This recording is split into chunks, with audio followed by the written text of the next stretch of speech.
Bismillahirrahmanirrahim. Baik, untuk pertemuan keempat bagian 2 ini akan saya tambah dengan exercise ya. Nah, untuk exercise kayak ini, di sini ada sebuah statement di sini if P then Q or R and not P, gitu ya. Jadi ada operan ini if P then Q or R and not P. Oke. Yang pertanyaannya adalah buatlah notasinya, kemudian ada tabel kebenarannya, kemudian menentukan sum of product, kemudian product of sum. Nah, ini yang nomor 5 membuat peta Kernow dari sum of product. Dan dari peta Kernownya tadi disederhanakan. Nah, setelah itu silahkan divalidasi dengan semantic tree dan proof by falsification. Gitu ya. Oke, kita kerjakan satu persatu. Contoh di sini dibuat notasinya. Ini ada if P then Q or R and not P. Nah, ini ada operator or, berarti ada di sini. Kirinya or, di sini ada operator if then. Maka seperti ini. If P then Q. Kemudian or, kemudian R di sini dan N. Not P, negasi P di sini. Oke. Nah, ini ya. Kemudian yang kedua tadi buatlah tabel kebenarannya. Nah, untuk membuat tabel kebenaran dari kalimat ini maka harus dipisah satu persatu. Jangan jadi satu semuanya. Yang pertama kita buat di sini ada negasi P. Dibutuhkan negasi P. Kemudian ada statement P maka Q. P maka Q. Nah, di sini ya. Kemudian ada R dan negasi P. Nah, baru semua statementnya dibuat. Yang pertama adalah negasi P. Negasi P, kolom ini berasal dari P. P ini dinegasikan menjadi ini. Kemudian P maka Q. P maka Q. Dia akan bernilai false jika operan keduanya false. Maka di sini false, false, true, false, false, true, false, true, true, false, true, true. Nah, gitu ya. Kemudian di sini ada true, false, false, true, false, false, dan selanjutnya. Oke. Kemudian ada operan R dan negasi P. Nah, dan dia akan bernilai 0 jika salah satu operannya adalah false. Ini R, variabel R, kemudian ada negasi P. Nah, 0 1 0 1 1 1 0 1 0 1 1 1. Nah, ini ada nolnya, maka dia pasti bernilai false di sini. Nah, selanjutnya adalah ada operator atau. Operator atau. Nah, untuk operator atau dia akan bernilai false semua ketika keduanya false.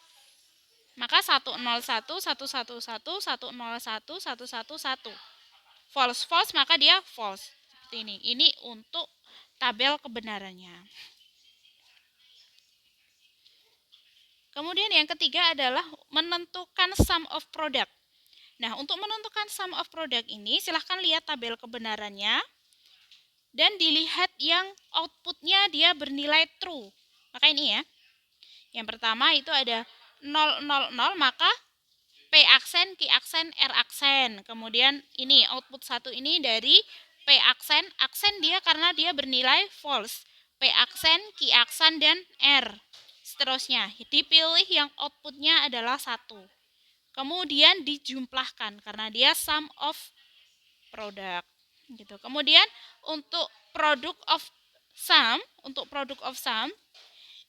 dia output yang bernilai false atau output yang bernilai 0.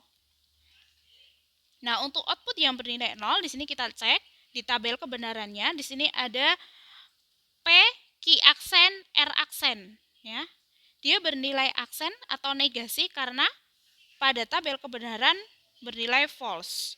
Dan nih, yang kedua 101 dari P, Q aksen, dan R. Kemudian dijumlahkan itu untuk yang product of sum. Nah, kemudian selanjutnya yaitu membuat peta Kernow dari SOP. Nah, ini tadi dilihat di tabel kebenarannya. Kemudian untuk 3 variabel, maka peta Kernow-nya ini seperti ini. P adalah sumbu horizontal, kemudian QR-nya vertikal. Nah, ini nilai satu-satunya diambil dari tabel kebenarannya tadi, kemudian dikelompokkan menjadi satu. Yang pertama, di sini ada nilai 111 di sumbu P. Di sumbu P. Nah, untuk sumbu QR dia berubah jadi tidak digunakan. Nah, untuk sumbu P dia bernilai 0, maka yang diambil adalah P aksen. Kemudian yang kedua, ini lingkaran yang saya gambar kuning. Nah, untuk yang nilai ini kita cek terlebih dahulu di sumbu P. Di sumbu P dia berubah. Berubah maka P tidak digunakan. Kemudian di sumbu QR ini, Q apakah berubah? Ini satu, dia tidak berubah. Kemudian R-nya apakah berubah? 1, 0, iya dia berubah. Maka yang diambil adalah sumbu Q-nya saja.